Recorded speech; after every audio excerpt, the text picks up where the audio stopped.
আমি কইতাম আমার কেউ নাই, মা ছিল মরে গেছে, একটা ভাই আছিল হেরো অ্যাক্সিডেন্টে মরে গেছে। 2001 সালের 8 জুলাই মুন্সিগঞ্জ সদর থানার রামপালের সিপাহীপাড়া গ্রাম। শুকুর আলীর বাড়িতে সেদিন তার 8 বছরের ছেলে রকির সুন্নাতে খাতনার অনুষ্ঠান। দিন গড়িয়ে রাত হয়। আনুমানিক রাত 2:30টার দিকে বাড়িতে স্ত্রী সন্তান সহ পরিবারের সদস্যদের সঙ্গে ঘুমিয়ে আছেন শুকুর আলী। হঠাৎ পুরো ঘর আলোয় ভরে যায়। শুকুর আলী চোখ মেলে দেখেন এটা ভোরের আলো নয়, চারপাশে দাউ দাউ করে জ্বলছে সর্বনাশ্য আগুন। কিভাবে কি হলো বুঝে ওঠার আগেই টের পান তার শরীরে এসে লাগছে সেই আগুন। তার আর্তচিৎকারে এগিয়ে আসেন প্রতিবেশীরা। সবার চেষ্টায় কেউ কেউ ওই আগুনের মধ্য থেকেই ঘর থেকে বেরিয়ে যেতে পারে। দগ্ধ অবস্থায় শুকুর আলী সহ কয়েকজনকে উদ্ধার করা হয়, কিন্তু ওই আগুনে প্রাণ হারান তার স্ত্রী, ছেলে মেয়ে সহ পরিবারের 5 সদস্য। তাদের 3 জনই শিশু। এটা জানার পর অচেতন হয়ে পড়েন শুকুর আলী। এরপর নিজেকে আবিষ্কার করেন হাসপাতালের বিছানায়। এভাবেই চলছিল বেশ কয়েকদিন। 19 জুলাই হাসপাতালের বিছানায় ঘুমিয়েছিলেন তিনি। কারো ডাকে ঘুম ভাঙে, চোখ মেলে দেখেন চারপাশে পুলিশ। গ্রেপ্তার করা হয় শুকুর আলীকে। অভিযোগ, আগুন লাগিয়ে স্ত্রী সন্তানদের তিনিই পুড়িয়ে মেরেছেন। স্ত্রী কারো সঙ্গে পরকীয়া করতেন এবং সেটা জানার পর তিনিই নাকি এই ঘটনা ঘটিয়েছেন। তখন আমরা 2 জনই বাইচা থাকি, ঠিক আছে। আহত ওই 2 জন আর 5 জন সদস্য মারা যায়। সেই মামলাতেই মনে করেন আমি আসামি হইয়া মনে করেন এই যে 18 বছর জেল খাইটা বাড়িতে আসি। কীভাবে কী হয়েছে কেউ বলতে পারে না। ওদিন অনুষ্ঠান ছিল, তো অনুষ্ঠানের পরের দিনই ঘটনাটা ঘটছে। ওই সরকারবাদী কিছুই মনে করেন আমার খাটতেছে, জেল খাটতেছে। কেউ ওই বাদী হয় নাই মামলার, কেউ না। সুখে শান্তি ছিলাম, এমন কোনো মিস হইল না। হয়তো কীভাবে কী হইল মালিকই ভালো জানে।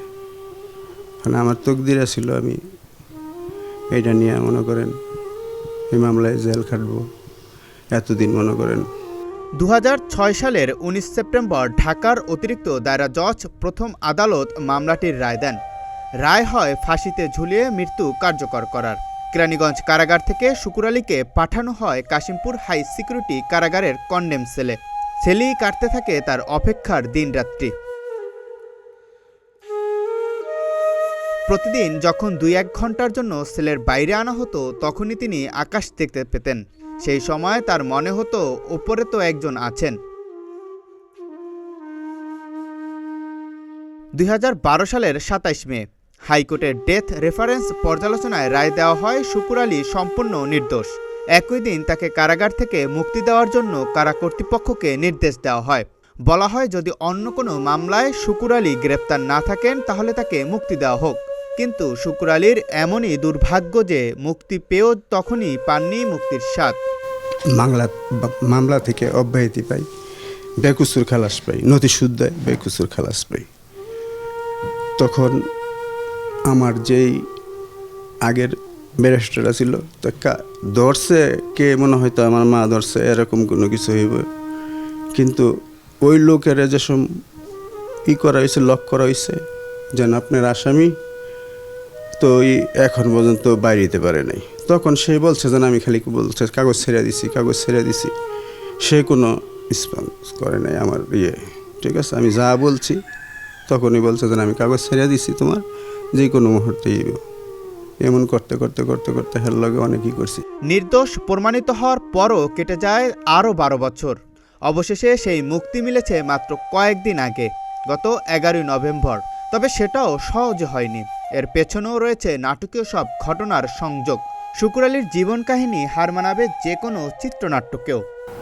শুকুর আলী 2006 সালে ফাঁসির আদেশ হয়েছে, 12 সালে সে খালাস পেয়েছে। আর একটা ডাটা মানে ওই ডেথ রেফারেন্স নাম্বার সহ কোনো কিছু নাই। ফাইল 2017 সালে আরডি হয়ে গেছে, মানে রেকর্ড রুমে চলে গেছে।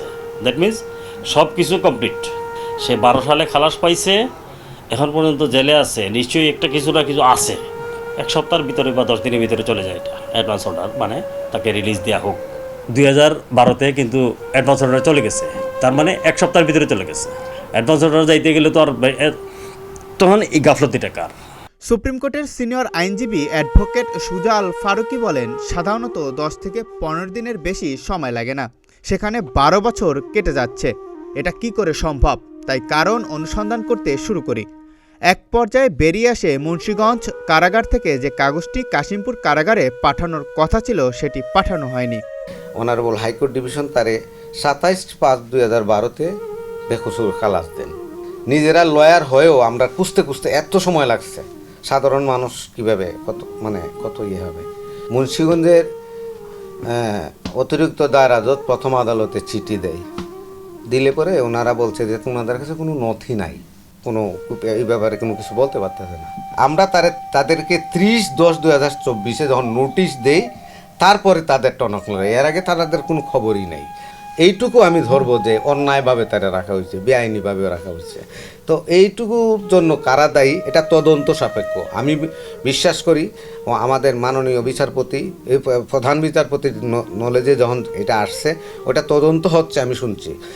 কারা দায়ী ব্যক্তিদের বিরুদ্ধে অবশ্যই আইনি ব্যবস্থা গ্রহণ করা উচিত। কারণ এইভাবে এক শুকুর আলীর খবর আমরা জানি, কত শুকুর আলী আছে এটা তো আমাদের জানা নাই, এরকম অনেক থাকতে পারে।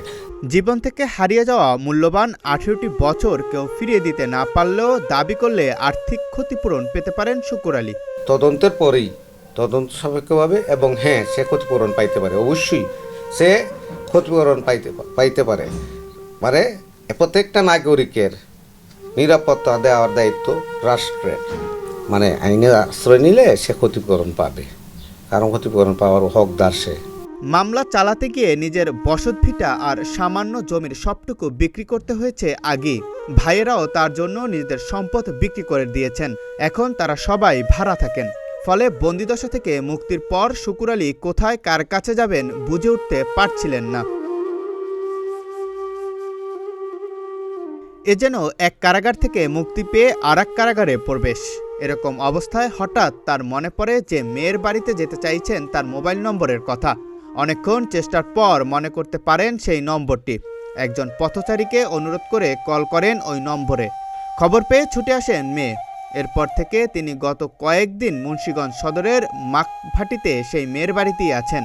শুকুর আলীর সেই 18 বছরের জানা অজানা অনেক গল্প, যেখানে তিনি হারিয়েছেন তার পরিবার, আত্মীয় স্বজন, এমনকি তার সন্তানরা হারিয়েছেন তার আদর, স্নেহ, ভালোবাসা।